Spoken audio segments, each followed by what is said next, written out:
Here is a map of the world that's been greyed out for the moment. It's been turned into black and white.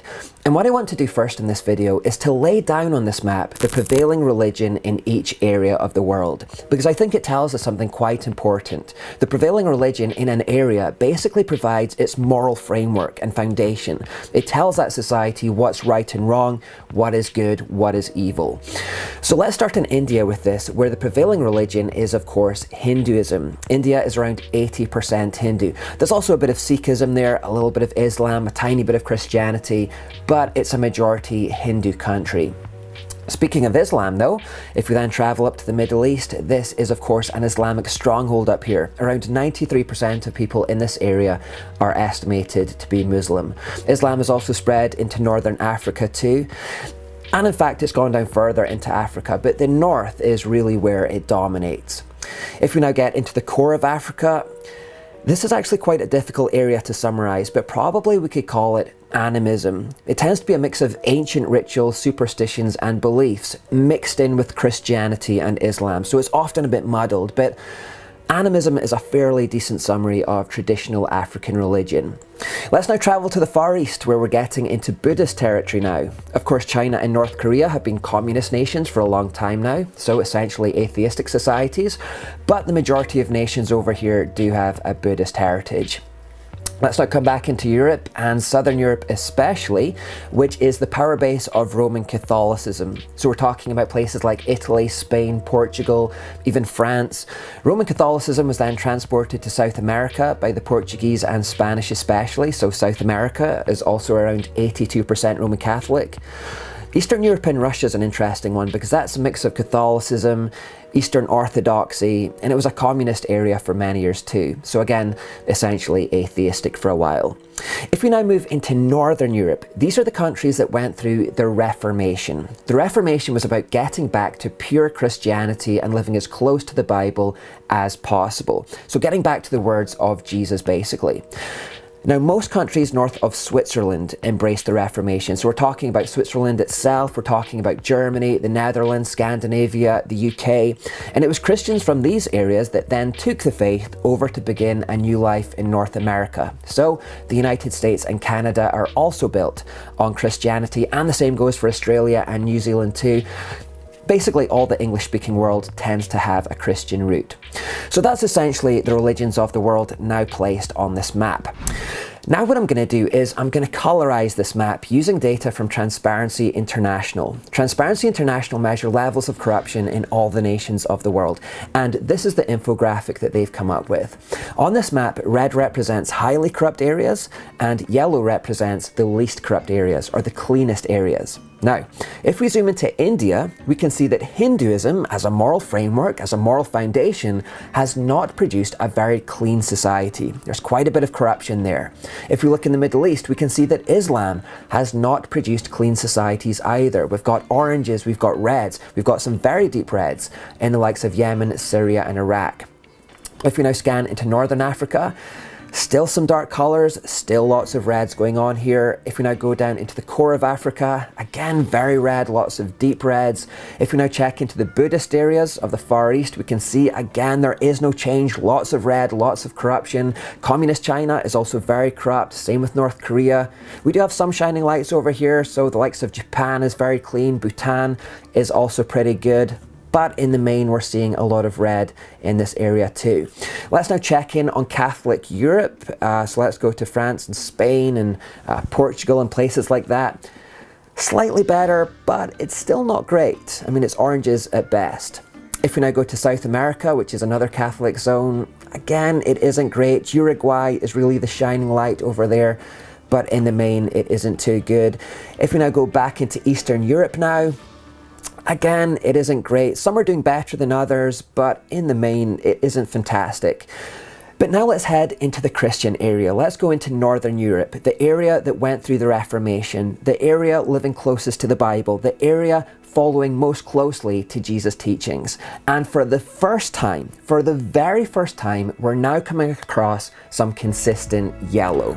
Switzerland, Germany, Netherlands, Scandinavia, the UK, all pretty clean. These are the least corrupt nations in the world. If we now fly over to North America, again, lots of yellow in these places with Christian heritage. Let's check in on Australia and New Zealand too. Again, a big chunk of yellow, clean societies. So let's take in an overview of this. This is our conclusion. The only places in the world that are relatively free from corruption and are consistently free from corruption are the Christian areas. Isn't that striking? Everywhere in the world is filled with corruption. It's filled with red and oranges of varying descriptions until you get to the Christian zones. They're the only ones that are consistently yellow. In fact, if we look at the full listings, we can see that 17 of the top 20 least corrupt nations in the world have a Christian heritage. In other words, Christianity seems to have proven uniquely capable of producing consistently fair, safe, kind, generous societies. Uniquely capable. Now, why is that? Well, the Bible says that we all have a sinful nature from birth. It says, now the works of the flesh are evident: sexual immorality, impurity, sensuality, idolatry, sorcery, enmity, strife, jealousy, fits of anger, rivalries, dissensions, divisions, envy, drunkenness, orgies, and things like these. I warn you, as I warned you before, that those who do such things will not inherit the kingdom of God. So these are things that we naturally tend towards. And again, as I mentioned a couple of videos back, we see this evidenced in toddlers. Toddlers will naturally tend towards selfish behavior, stealing other kids' toys, lying and fighting about it, trying to get their own way. They do these things naturally. And that's why we have to teach them to try to overcome their sinful nature and to be kind and generous, even when they don't want to be. The Bible also tells us that in our own strength, we can't really conquer this sinful nature. And what's more, we don't really want to. We don't really want to give up these things because we derive a certain amount of enjoyment from them, from sexual immorality, from rivalries, and getting our own way. However, the Bible tells us that when we become a Christian, God puts His own Spirit within us, and this changes everything. It changes our desires. God says, I will put my Spirit within you and cause you to walk in my statutes and be careful to obey my rules. So naturally speaking, we don't have the desire or the power to conquer our sin nature. But when we commit to Jesus, God puts His Spirit in us, and His Spirit empowers us. It gives us the desire and the strength to put aside our selfishness, our greed, our corruption, and to become kind and generous and honest instead. Which is why societies that commit to Jesus do become more kind and generous and honest and less corrupt. And that explains, biblically speaking, what is going on in this map. Many people will say that correlation doesn't necessarily mean causation here, but the data does tell us that wherever Christianity is most closely adhered to, society simply gets better. It gets kinder, it gets more honest, and it gets more selfless.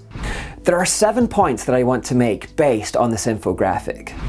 Number 1. This map tells us that the default position for humanity is corruption. Corruption is the norm. As we can see, the vast majority of this map is red, and that fits with the Bible's teaching that we all have a sinful nature. This map tells us that it's far less common, and therefore very precious, to find any places in the world that are largely honest and selfless.